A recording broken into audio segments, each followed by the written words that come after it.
Hi and welcome to the video. Today I'm going to be sending letters to the opposite ends of the world. One to Svalbard, one to Port Lockeroy, Antarctica, one to the Cook Islands, and one to Kiribati.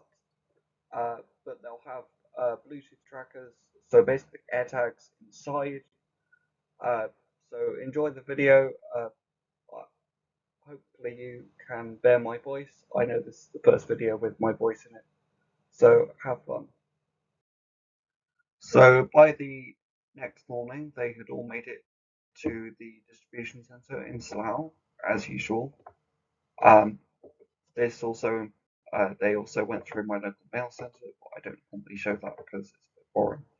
Um, I do, however, wonder what the postman thought with all these letters going to all these interesting places, and I don't know how many people use that postbox, so it could have been the most interesting thing that postman has ever collected from that postbox. Let's hope so, and let's hope they weren't too weirded out by it. Four trackers going to four different places, but they all made it to the International Distribution Centre in good time, all at the same time. Two of them went off in separate lorries. I think that was the north and the east one went in the same lorry, and the other two stayed behind for a bit. I don't quite know why, but I guess that's how Royal Mail works. There you go. So I'm sure you're all dying to see which one left first, and to my surprise, slightly, it was the one going west, which left the next day on the 6th to Heathrow Airport, and that caught a flight to Hong Kong. Quite a quite a popular destination for my AirTags, as opposed to somewhere like Dubai. But we'll see where it goes first. This one was sent tracked, and all of the others were sent standard, because the only way you can send stuff to the Cook Islands is with tracking for some reason. I guess Royal Mail want to keep their profit margin somehow. So that one, as with all international tracked items, is quite quick. So Royal Mail, give me free stuff. I've just promoted your service. But later that same day, we had another movement. Um, the one going north had decided to move to another logistics building owned by Sovereign Logistics in Slough. I wonder whether it will fly or drive on the way there. So let's see. Of course, I already know the answer because this all happened a month ago. But let's keep up the suspense. The very next day, a couple of things happened. Our West AirTag landed in Hong Kong, and our East AirTag moved to Heathrow Airport finally, leaving the one to the Antarctic, the only one still at the International Distribution Centre in Slough. How lonely. But later that day, something even more interesting and slightly impressive happened, which we'll get to now. Later that same day, our AirTag in Hong Kong moves across the world once again to fly to Auckland in New Zealand, which I find quite impressive because that is the same day I arrived in Hong Kong. Spent very little time on the ground at all, and I even managed to catch the flight from a well-timed AirTag ping just south of the Philippines.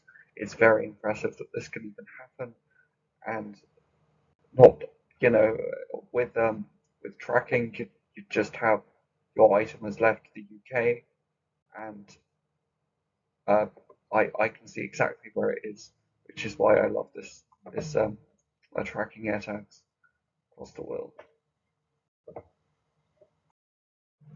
So the next day, our Speedy West AirTag made it to the New Zealand International Mail Centre, and we finally get an answer on whether the Norway AirTag is going to drive or fly, and it looks like we're driving because it's made it to the Eurotunnel.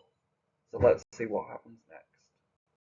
So quite a lot of things happened the next day.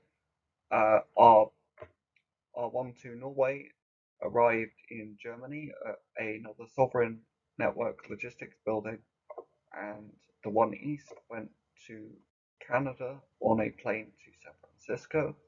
So I got a couple of updates over Quebec and the Northern Islands, and that's a place I'd like to send an AirTag to in the future because it's one of those, yeah, I like remote islands basically, and where nothing else is really going to. And perhaps most excitingly, our one to Antarctica made it to an RAF base, uh, which is where most of the mail to the Falklands goes, to an RAF base to be flown over by the RAF because uh, I guess there's not enough stuff, and a lot of the people there are military to try and protect it from Antarctica and have a nice little base down there. So, did I say Antarctica? I meant Argentina. This is the stuff you only get on actually good YouTubers who don't have any skills whatsoever. On the 10th, our European road trip continued further north into Germany, following the A1, which is the road you can see in the background there. And then we stopped in Copenhagen Airport for a bit before later that evening we made it into Sweden. So, yes, we really are driving all the way from the UK to Norway. What a road trip! Wish I could be that letter stuck in a car all day. Eventually, the North AirTag made its way to the Norwegian Oslo airport via the Norwegian International Mail Centre, so basically Norwegian Slough again. It's amazing how many sloughs there are around the world. Lots of stuff happened on the 16th of December.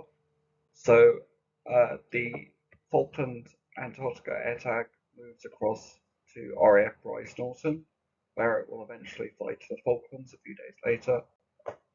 And our one to Svalbard finally arrives in Svalbard, flying via Tromso, and our first victory, technically slightly before Svalbard, is the AirTag lands in the Cook Islands only 12 days after I sent it, which I think is pretty impressive. And by a few hours, that means that one technically won, so point for international tract. Although technically that one hasn't been delivered yet.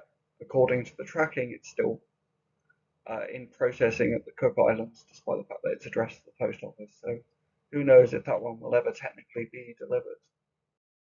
On the 19th, our AirTag to Antarctica makes a very interesting jump to the Falkland Islands.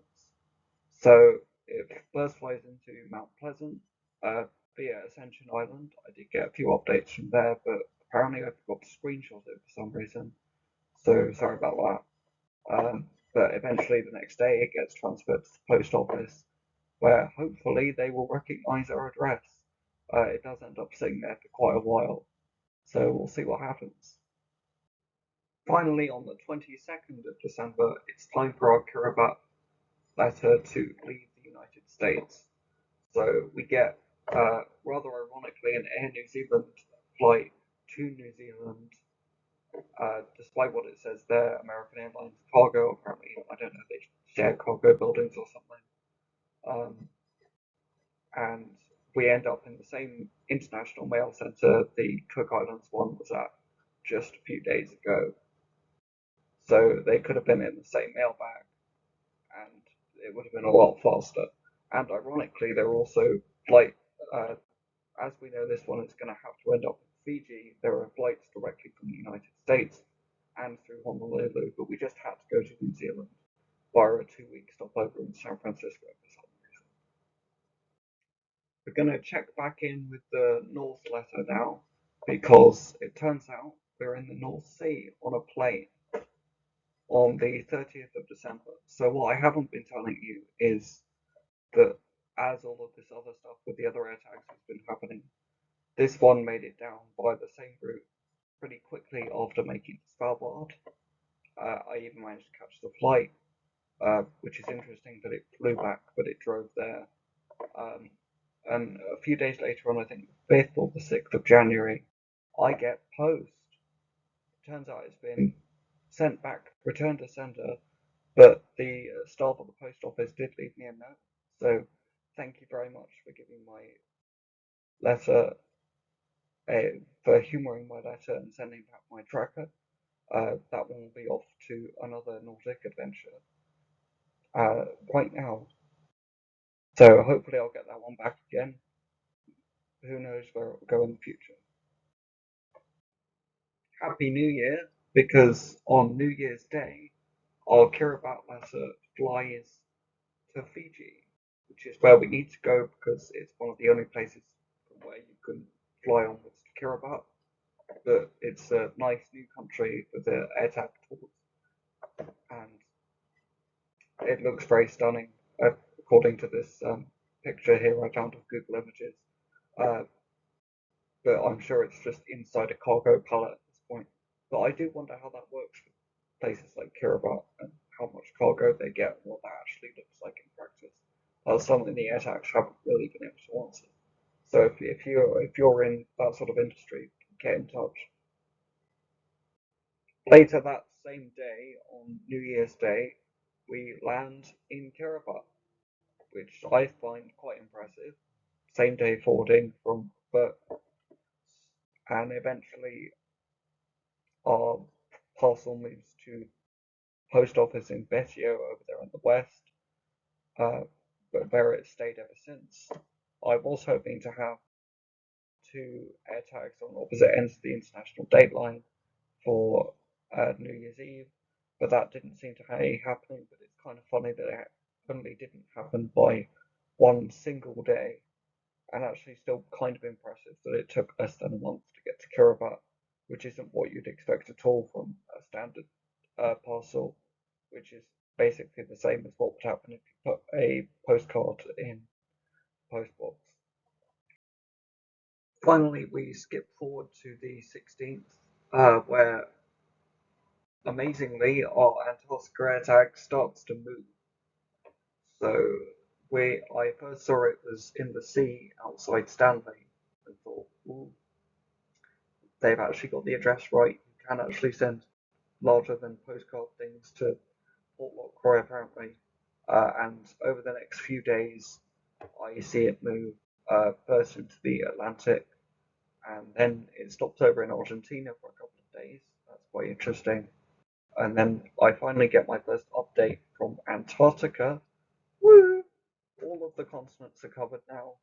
Let's go. At which point, we eventually move into Goodia Island, which surprisingly I get updates from on the 27th. It's still there, getting updates every few minutes, and absolutely amazingly brilliantly, they emailed me and they are happy to send it back for me, which is quite nice. So that'll be on the next ship out, and I'll probably make a video about that once it comes back to me. Thank you, Port Lockroy Post Office and Longyearbyen Post Office for humouring my silly AirTag escapades. So that's pretty much the end of the journeys of these four. The ones in the Cook Islands and in Kiribati haven't really moved, so they're still at the post office and I haven't got any emails from them. So I don't know. They're probably not coming home. So I hope you liked the video. There'll be another bit at the end, so stay watching if you want to get in touch. Thank you so much for watching. If you liked the video, consider if you would like to receive an AirTag yourself, because if you've made it all the way to the end here, then I assume you very much liked it. So maybe you'd like to do something like this yourself. If you'd like to receive an AirTag, you can either email me at airtagworld@outlook.com or join the Discord server, which is linked in the description. The email will also be in the description. So, yeah. Also, if you'd like to suggest a destination for an AirTag to go to, then please do. Either will work.